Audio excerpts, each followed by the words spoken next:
Hi everyone, this video will be discussed under the structure of paper Bias on the Web by Ricardo Bayaza. The purpose of this paper is to organize the biases that exist throughout the web and raise the awareness level for these biases. We will further introduce some solution to this problem.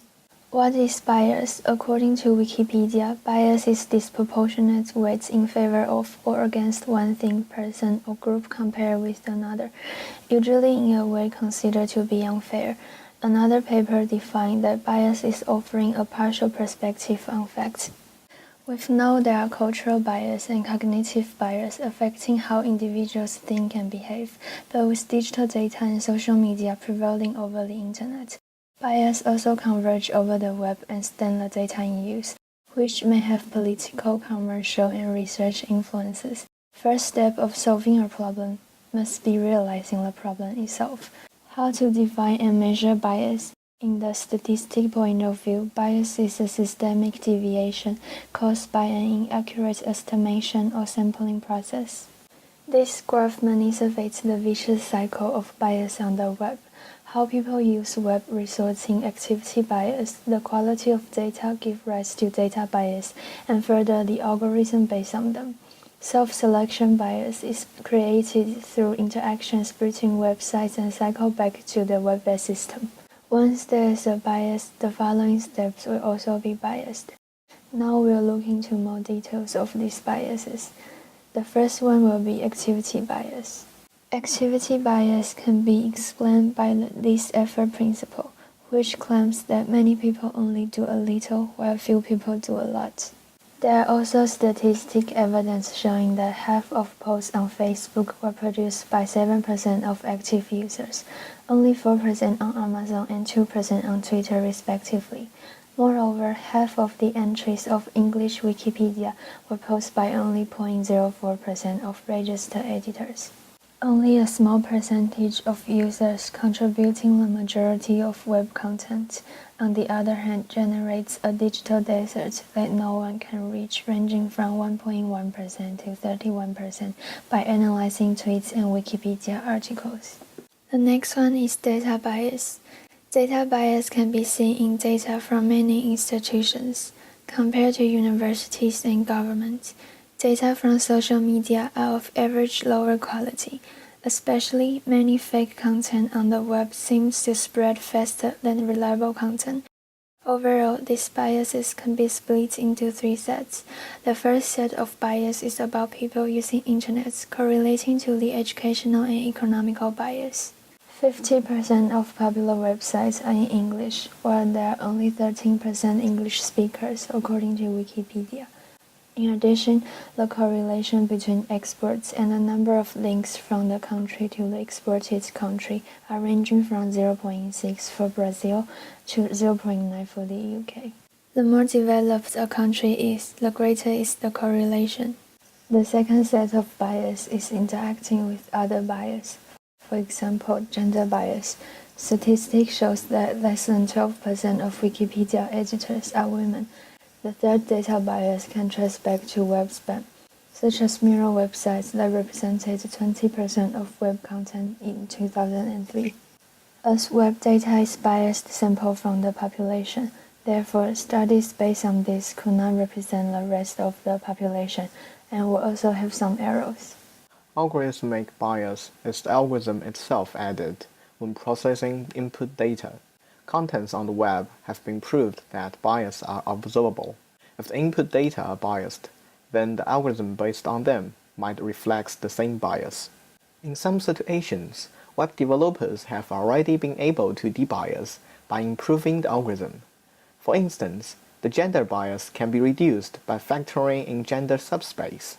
The occurrence of geographical bias is usually caused by the fact that user can only read news from large cities provided by the algorithm. To avoid this kind of bias, the diversity of news should be increased, such as adding local news based on user's region. Moreover, the tag recommendation algorithm is also a cause of algorithmic bias, since only known and used tags are recommended to the user, which makes the user less likely to add new tags. In fact, It is the data from users that helps improve the algorithm, not the known tags. User interaction bias is from users' self-selection. The first is presentation bias, which is related to the recommendation system. The recommendation system analyzes what the user has selected and recommends something similar to the user based on this data. It also classifies similar users according to their preferences. If one of the users selects something new, the content will have a high possibility of being recommended to other similar users.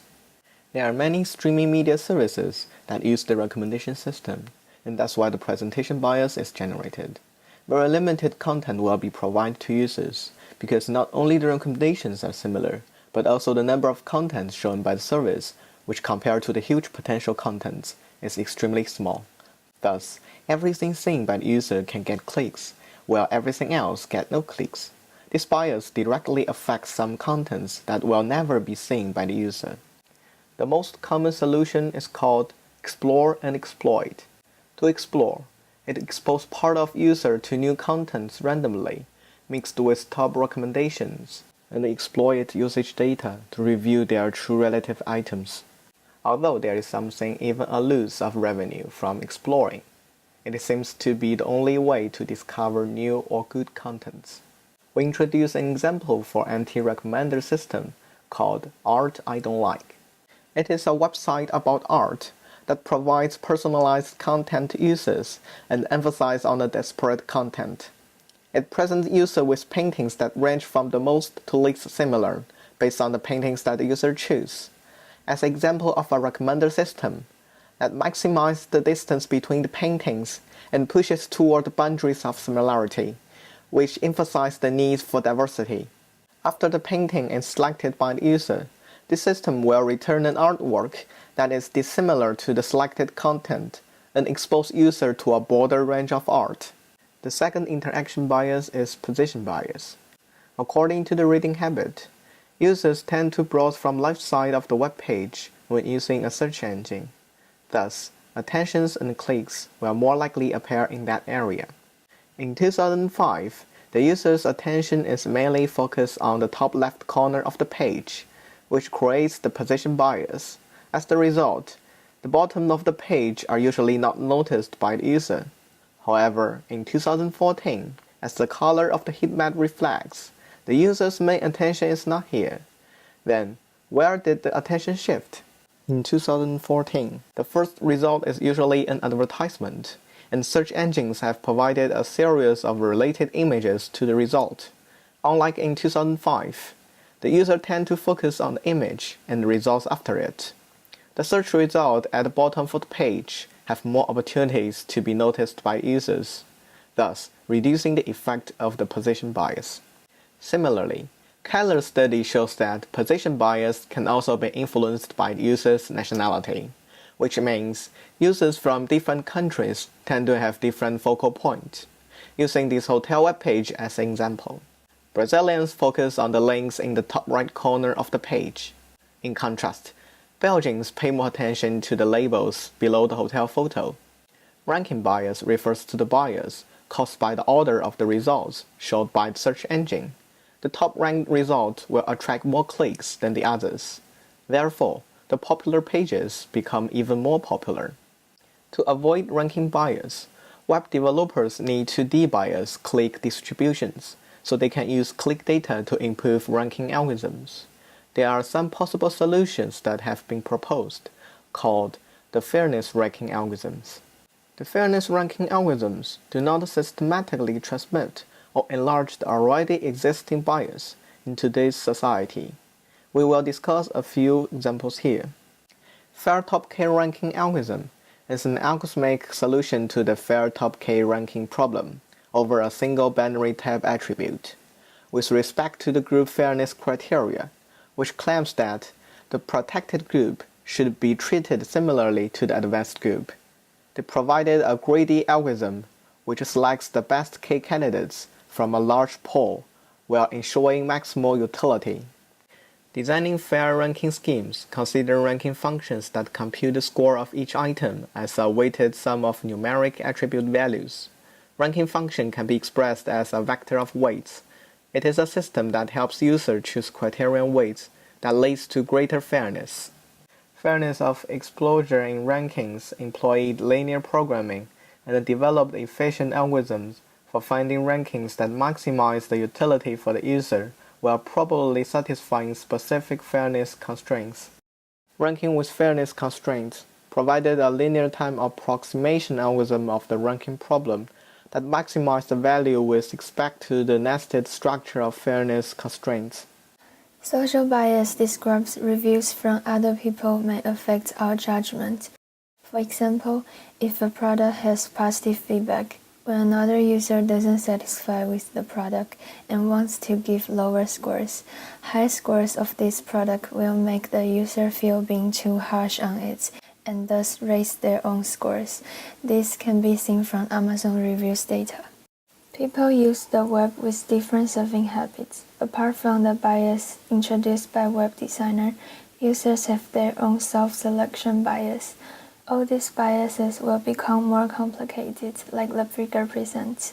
They interact with each other and show their combined effects that make the user experience and performance of the website hard to be analyzed.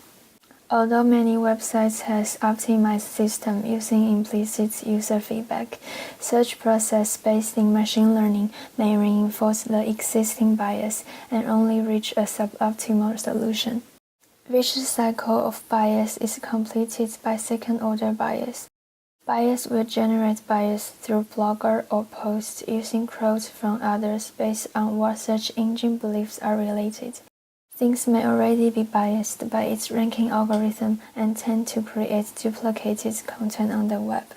Ranking algorithm and web spammers make the duplicating problems get worse, like the rich get richer while the poor get poorer. Personalization algorithms are another source of second-order bias. They make users see what they want to see, which bias the content to self-selection bias, and keep away the new items that users may like. This issue must be counteracted through collaborative filtering, diversity, serendipity that means unexpected things, and even give users the other side of items. We've only introduced part of bias and de-bias methods. There are more bias existing and beyond the web ecosystem that we discuss here, such as in mobile devices and the Internet of Things.